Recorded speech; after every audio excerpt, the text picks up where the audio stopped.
Okay, so today we are going to set up an Aruba 6000 series switch. We're going to boot it up, console into the switch with Putty, fully configure it with the VLAN, IP address and everything. Then we are going to update it with a firmware update and even going to rack mount it in the end. So stay tuned to the end of the video. Let's dive right in. Have you tried turning it off and on again?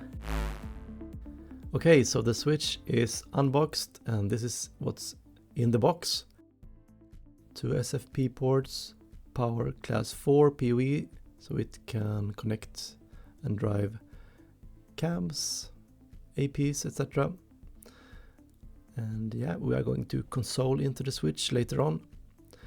These are the rack mounting brackets, yeah, even for 48 ports, the bigger switch. This is the smaller switch, so we are going to use those larger brackets.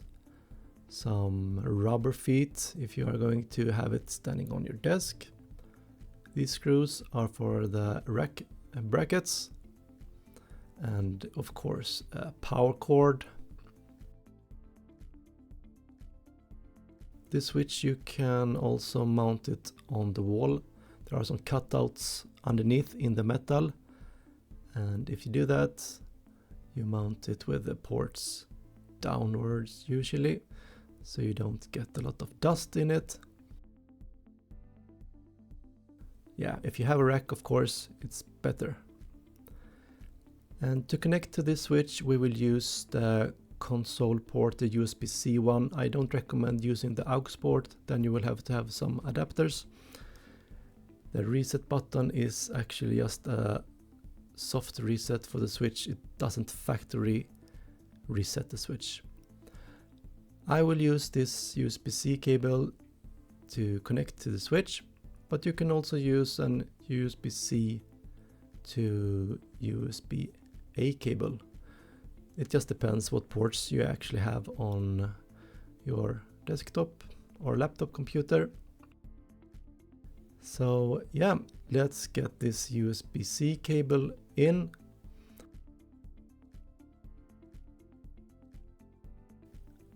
And plug the other end into my laptop right here. So let's take this one. And we have the device manager open to look for what port it will be assigned to. So we plug it right in here. And after that it should pop up here. And yeah, here we have ports and we look for the COM port number. It's very important to remember the COM port number later on when we connect with Putty. And let's do that right now. Okay, so I have powered on the switch. There is no power on button. You simply put the power cord in the switch and the other end in the wall socket. And after that we will open up Putty.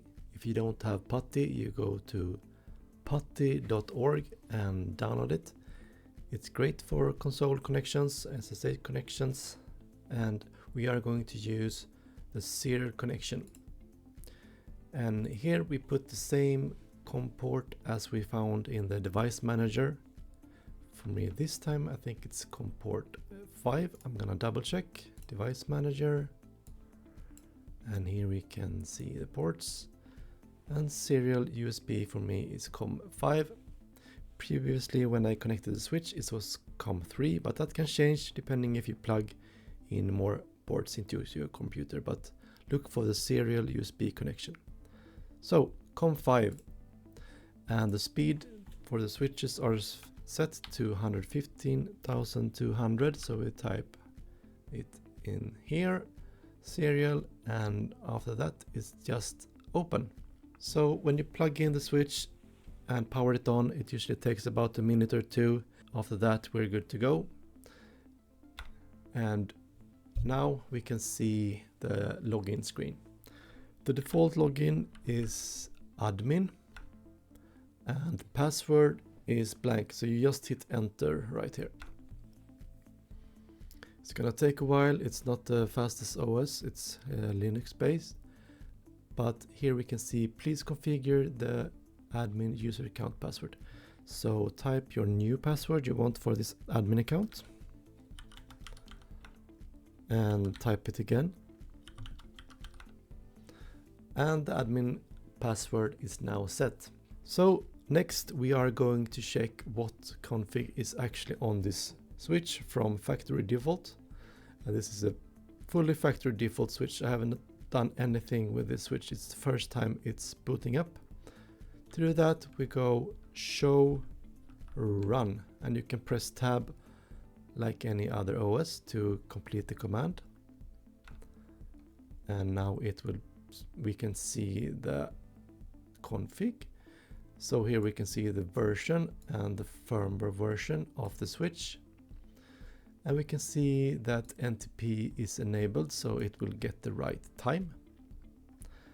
And the SSH server is already online, so we don't need to enable that to be able to SSH into the switch.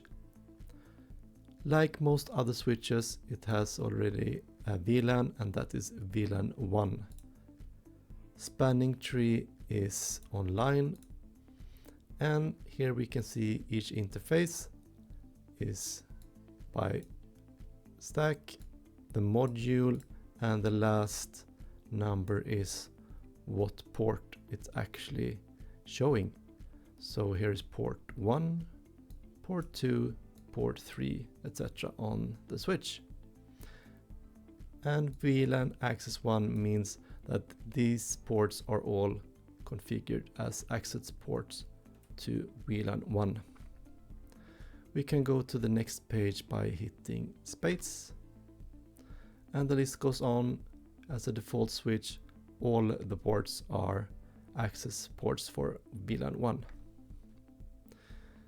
And as this is not an out-of-band managed switch, the 6000 series and the 6100 series, you have to actually set an IP address to manage this switch on the VLAN.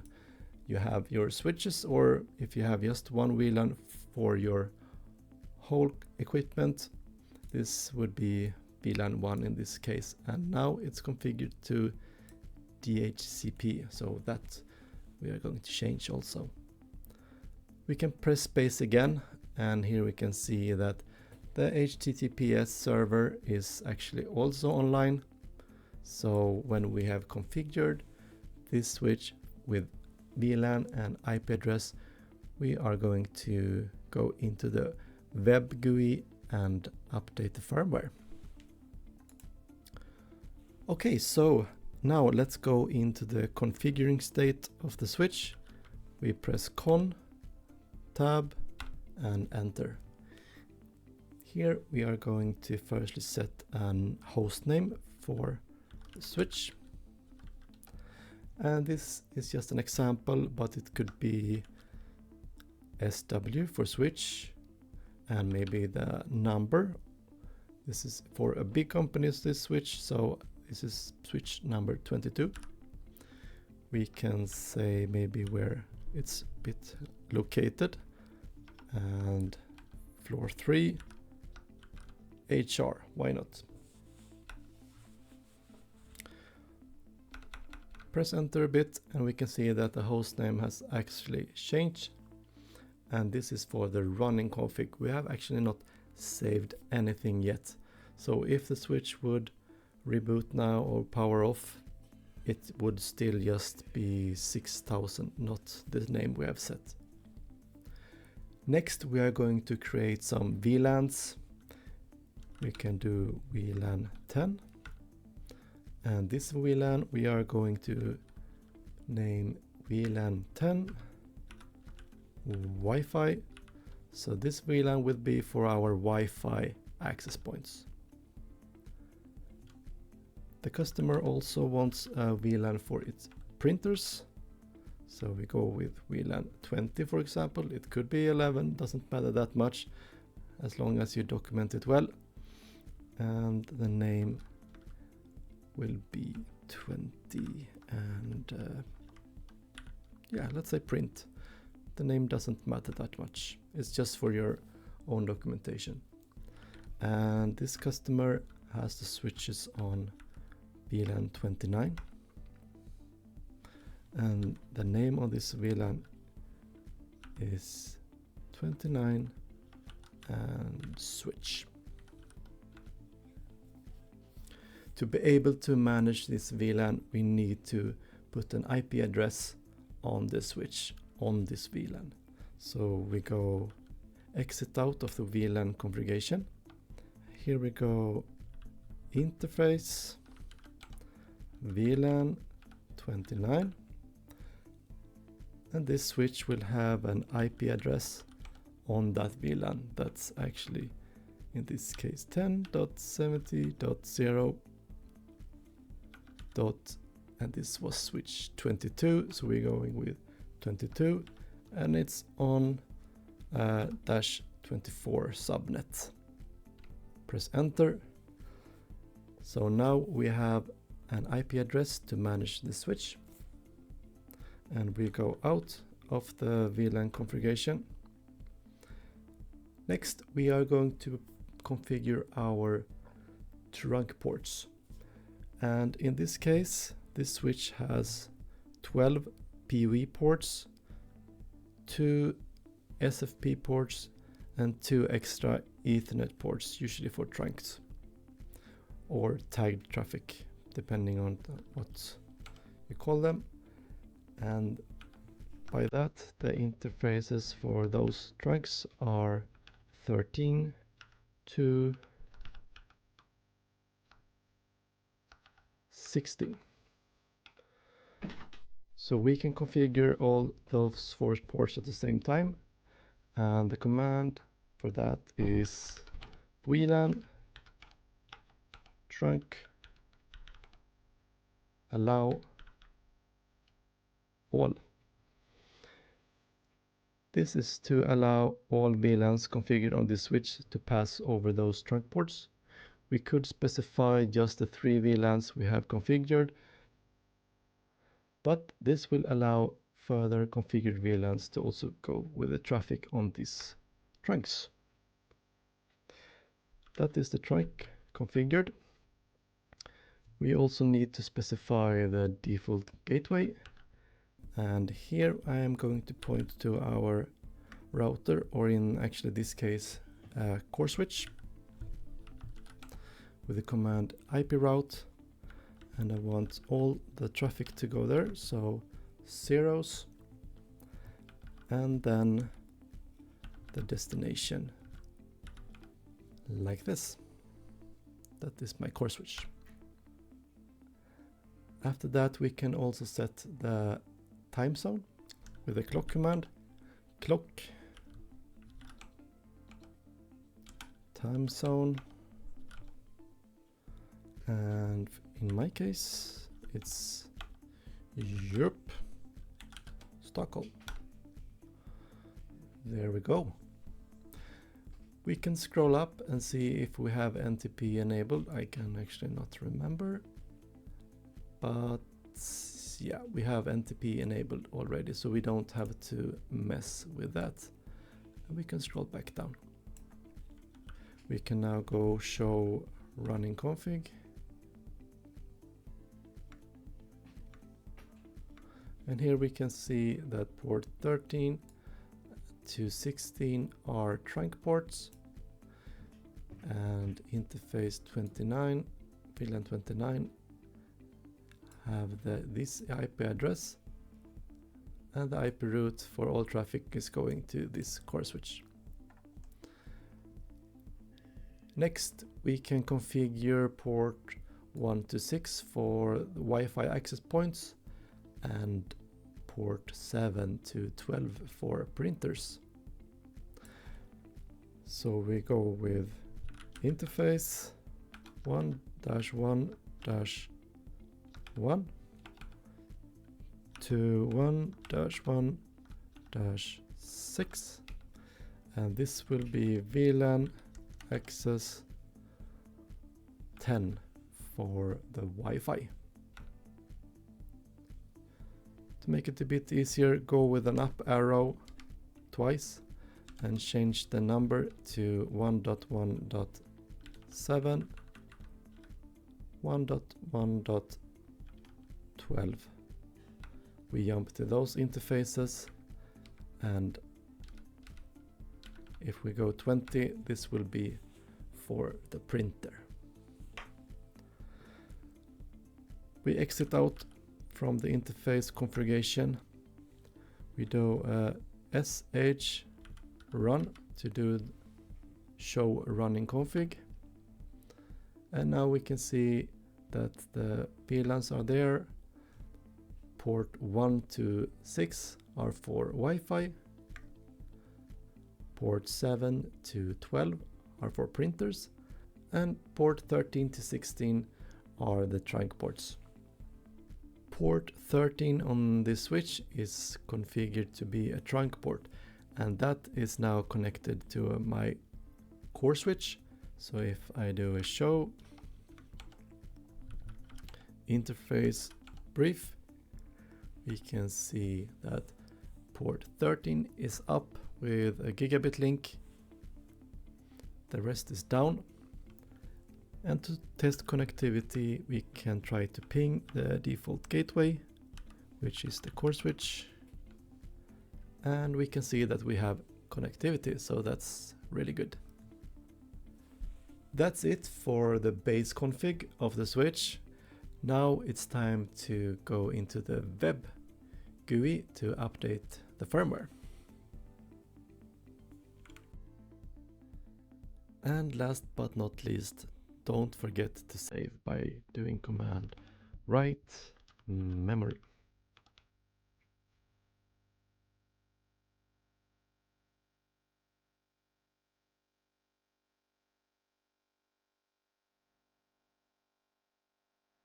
Okay, we are now at the HP networking support portal. This is where we will get our firmware update for the switch. It's best to use some filters. On the left side, software Aruba switch, in this case 6000 series, long support release. Let's get the top one, sort by new to old, and download the firmware. If you also want to download the release notes, they are here. I have downloaded the firmware to my desktop already. It's a .swi file. And we will now connect to the switch's web GUI to upload the firmware. We go with 10.70.0 and 22 that we set on interface VLAN 29. And here we are, logged into the switch.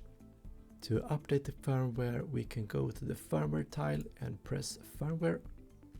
Here we can see the current image firmware 10.13, and we can now drag and drop our file right into this box here and press upload on the bottom left. And it says, are you sure you want to update the primary image? And that is exactly what we want to do, and that the update cannot be cancelled, and it could take some minutes. So we upload this file. It's 270 megabytes, so it's gonna take a while. Let's fast forward a bit. Okay, new firmware has been successfully uploaded, exactly what we want to see. And as it says here, you may now need to press the reboot button. So that's exactly what we are going to do. Scroll up a bit. And as we can see, there's a primary image version and a secondary image version. And now we press reboot. And we can see that the primary has changed to 10.13, while the secondary is left on 10.08. But we want to go ahead and reboot on the primary image. So rebooting the switch and be back in a minute. Okay, so the switch booted up right after the firmware update, no problems. So now it's time to rack mount it. And we are going to use these larger brackets to make it fit into a full-size cabinet. 8 screws, 4 on each side. The brackets are now mounted to the switch. And let's put in the last cage nut in this nice rack here. I've already put in 3 of them. One unit is 3 holes, like you can see right here. So 4 of these cage nuts in total.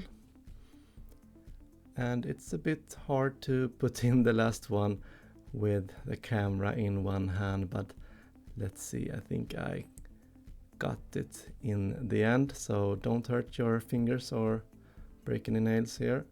Make sure they are tight and not loose. I would recommend starting with the bottom screws that I have done here. And yeah, if you're only one person, hold one hand on the switch and then start with the bottom screws. And I will try to do this with one hand. And yeah, I think I will get this in the end also. So here is the last screw. So yeah, now we are done. Full config of the switch and even rack mounting it. So thank you guys for watching, and if you have any questions, just post them below, and if this guide helped you at all, leave a like. So there it is. Take care. Bye.